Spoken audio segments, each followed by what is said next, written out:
শনির উদয় নতুন বছরে ভাগ্য চমকাতে চলেছে কোন কোন রাশির, চলুন তাহলে দেখে নিই এই অনুষ্ঠানের মাধ্যমে। নমস্কার দর্শকবৃন্দ, আমি শ্রী দেবদূত শাস্ত্রী।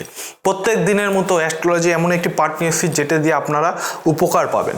2026 সালে এপ্রিল মাসে শনিদেব মীন রাশিতে উদিত হবে। এর ফলে কিছু কিছু রাশির জীবনে বড় পরিবর্তন আসবে। এর প্রভাবে নতুন চাকরির সুযোগ তৈরি হবে এবং আয় বৃদ্ধি পাবে এবং কর্মজীবন এবং আর্থিক অবস্থান কিন্তু আপনাদের মজবুত হবে। শাস্ত্র অনুযায়ী শনিদেব কর্মফলদাতা ও ন্যায়ের দেবতা রূপে পুজো করা হয়। শনি গ্রহের উদয় এবং অস্তগমন শুধু ব্যক্তির জীবনে নয়, সারা দেশ ও বিশ্বের পরিস্থিতিতে কিন্তু প্রভাব ফেলে। শনি উদয় বিশেষত্ব জীবনে বড় ধরনের কিন্তু পরিবর্তনের সুযোগ বয়ে আনে। এই গোচর প্রতিটি জাতকের কর্ম এবং প্রচেষ্টার ফলাফল প্রদান করে। তাই জ্যোতিষশাস্ত্রে শনি উদয়ের অত্যন্ত গুরুত্বপূর্ণ বলে মনে করা হয়। 2026 সালে এপ্রিল মাসে শনিদেব মীন রাশিতে উদিত হওয়ার পর কয়েকটি রাশির কিন্তু ভাগ্য বদলাবার শুভ যোগ কিন্তু তৈরি করে দিচ্ছে। শনির এই উত্থানের ফলে নতুন কর্মসংস্থায় সুযোগ সৃষ্টি হতে চলেছে এবং আয়ের ব্যাপক একটা বৃদ্ধি লক্ষ্য করা যাবে। এই সময়টি কর্মজীবন এবং অর্থনৈতিক স্থিতির জন্য কিন্তু অত্যন্ত শুভ সময় বিবেচিত হবে। আসুন জেনে নিই তাহলে কোন কোন রাশি আমাদের এই লাভের ফল স্বরূপ পেতে চলেছে। প্রথম রাশি হচ্ছে আমাদের বৃষ রাশি। শনিদেবের উদয় বৃষ রাশির জাতক বা জাতিকারা আয় ও বিনিয়োগের ক্ষেত্রে অত্যন্ত শুভ প্রমাণিত হতে পারে, কারণ শনিদেব আপনার রাশি থেকে কিন্তু একাদশতম ভাবে উদিত হবে। এর ফলে এই সময় আপনার আয়ের অভাবনীয় বৃদ্ধি ঘটতে চলেছে এবং নতুন পরিকল্পনাগুলিতে সফলতা আসবে, যা অর্থ লাভের পথ প্রস্তুত করে দেবে।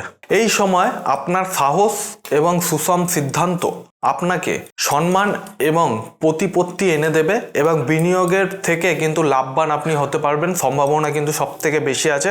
আপনার আর্থিক পরিস্থিতি পূর্বের তুলনায় কিন্তু উন্নত হবে এবং আকাঙ্ক্ষিত অর্থ লাভের যোগও কিন্তু তৈরি হচ্ছে, মানে যেটাকে আমরা লটারি বলা হয়। এবং পারিবারিক বিষয়েও কিন্তু পরিস্থিতি আপনাদের কিন্তু অনুকূলে থাকবে, এমনকি শেয়ার বাজার ফটকা লটারিতে কিন্তু লাভের সম্ভাবনা দেখা যাচ্ছে এবং কর্মক্ষেত্রে কিন্তু আপনার যোগ্যতার কিন্তু প্রশংসা হবে। দ্বিতীয় রাশি হচ্ছে আমাদের মিথুন রাশি। শনিদেবের উদয় মিথুন রাশিতে কিন্তু জাতকের জন্য কিন্তু অনুকূল প্রমাণিত হতে পারে, কারণ শনি আপনার গোচর কুণ্ডলিতে দশম স্থানে উদিত হবেন।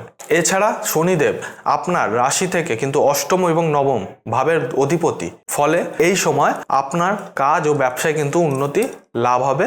আপনি কর্মক্ষেত্রে আপনার দক্ষতার জন্য কিন্তু প্রশংসা লাভ করবেন এবং সম্পর্কগুলিতে কিন্তু সদ্ভাব আপনাদের বজায় থাকবে এবং আপনার সিদ্ধান্তগুলি কিন্তু বিচক্ষণতা এবং বোধময় যুক্ত পরিপূর্ণ হবে। এই সময় কিন্তু নতুন বিনিয়োগের বা ব্যবসায় সুযোগগুলি আপনার জন্য কিন্তু লাভজনক হতে চলেছে এবং যারা গবেষণার সঙ্গে যুক্ত তারাও কিন্তু বিশেষভাবে উপকৃত হবেন এবং নতুন প্রকল্প এবং পরিকল্পনাগুলিতে সফল আপনাদের হওয়ার সম্ভাবনা কিন্তু বেশি রয়েছে।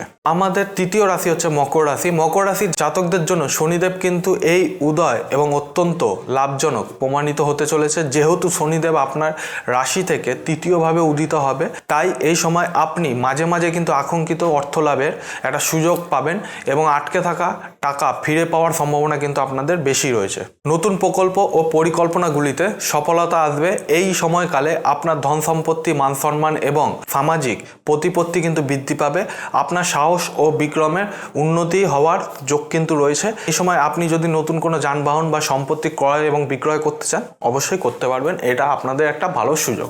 এই যে তিনটে রাশি নিয়ে আমি যেটা বলে দিলাম, ঠিক আছে, তিনটে রাশি জাতক বা জাতিকারা মনোযোগ দিয়ে শুনবেন, ঠিক আছে। শনিদেব গ্রহ ঘর চেঞ্জ করার জন্য কিন্তু আপনাদের একটা লাভের মুখ আপনারা দেখতে পারবেন এই তিনটে রাশি। আর যারা এই তিনটে রাশির বাইরে যে কটা রাশি আছে তারা কিন্তু এর লাভ হয়তো 100%-এর মধ্যে আপনারা কিন্তু 50% পাবেন, ঠিক আছে।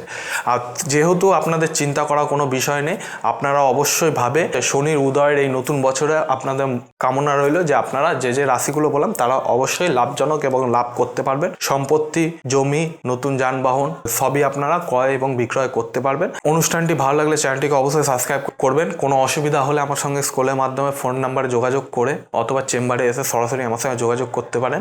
আজকের অনুষ্ঠান এই পর্যন্ত দর্শক বন্ধুরা, পরবর্তী অনুষ্ঠানে অবশ্যই আপনাদের মাঝে আবার নতুনভাবে দেখা হবে। জয় শ্রী মহাকাল।